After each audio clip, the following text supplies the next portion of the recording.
Browns cleaning out their lockers today, a day after their 45-14 loss to the Texans on Saturday.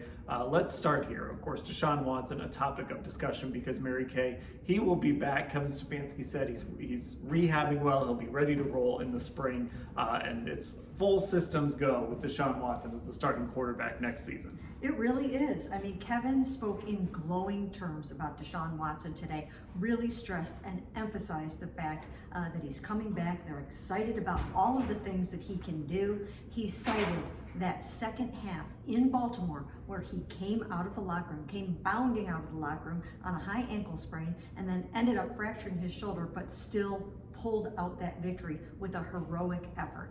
And Kevin Stefanski knows that he can build on that.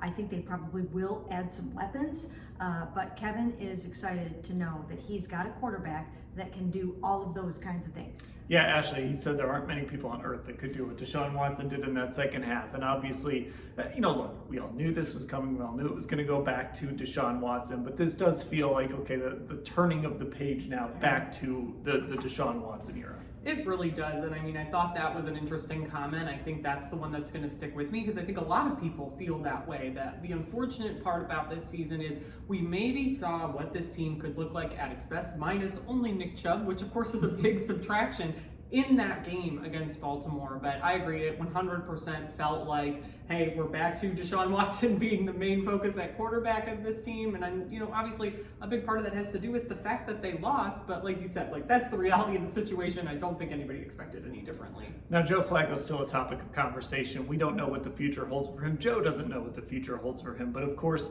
I don't think anybody wants to just slam the door on the possibility that maybe he could come back here and be a backup. But Mary Kay, there's a lot of dominoes that kind of need to fall before that decision can be made by either party. Yeah, Joe will be a free agent in March. His contract will be up. And if he gets opportunities to go somewhere where he can start some football games, that's probably what he's going to want to do.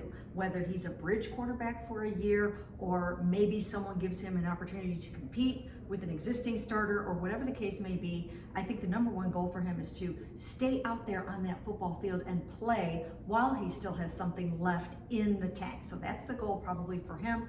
But certainly if something like that doesn't transpire, he loves it here and everybody loves Joe. So he would be welcome. And look, the grass isn't always greener. Just ask Jacoby Brissett, who went to Washington, and then he didn't really get an opportunity to start there in place of Sam Howell. So who knows how Joe will look at this, Ashley. But we do know the Browns are going to have to pay attention to that position, whether it's Joe or Jacoby or someone else. Yeah, I do think that was my first thought is this Joe situation really feels a lot like what happened with Jacoby Brissett here last year. You had a guy who, had been considered a backup, or in Joe's case was retired basically against his will. And he came in and played well enough to show, hey, I can still go out there, contribute as a starter. But Jacoby's the prime example of you might get that opportunity to compete for the starting job somewhere else, but that doesn't mean you're going to start. So yeah, I'm very curious to see how he weighs this. If there is a desire to be back here next year and keep this train rolling, so to speak, even though it wouldn't be in the same role most likely. But I do think looking at what happened with the Browns earlier this season,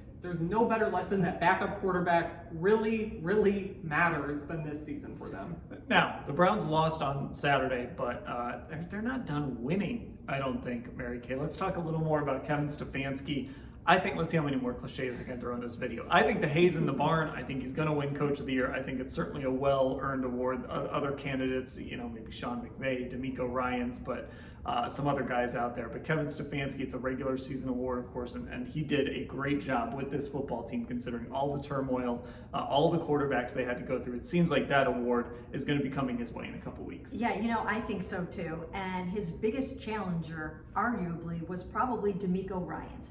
And, if voters had one more week, they'd probably be voting in D'Amico Ryans. But as you mentioned, it's a regular season award. And I really do think that Kevin's going to win it for getting this team to the playoffs with 4 starting quarterbacks. It was remarkable. And not only that, losing Nick Chubb and Jack Conklin and both starting tackles, all the top 3 starting offensive tackles. So I think Kevin has it wrapped up and, and he deserves it. And Ashley, we've talked about this on our podcast a little bit, like what does a Kevin Stefanski team look like? And I think after 4 years, we've kind of seen what a Kevin Stefanski team looks like with this group.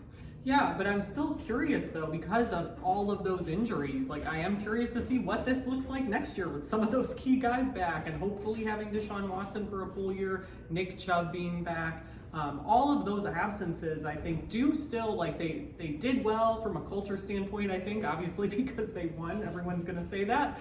But I think there's more to give still, even in that department, just because of some of the key leaders and key playmakers that were out for most of the year. Okay, the Browns season is over. Like we said, they cleaned out their lockers. Today we'll have full coverage of everything kind of throughout the week here. And of course, we'll hear from Andrew Berea a little later this week as well. All of it will be at cleveland.com/Browns.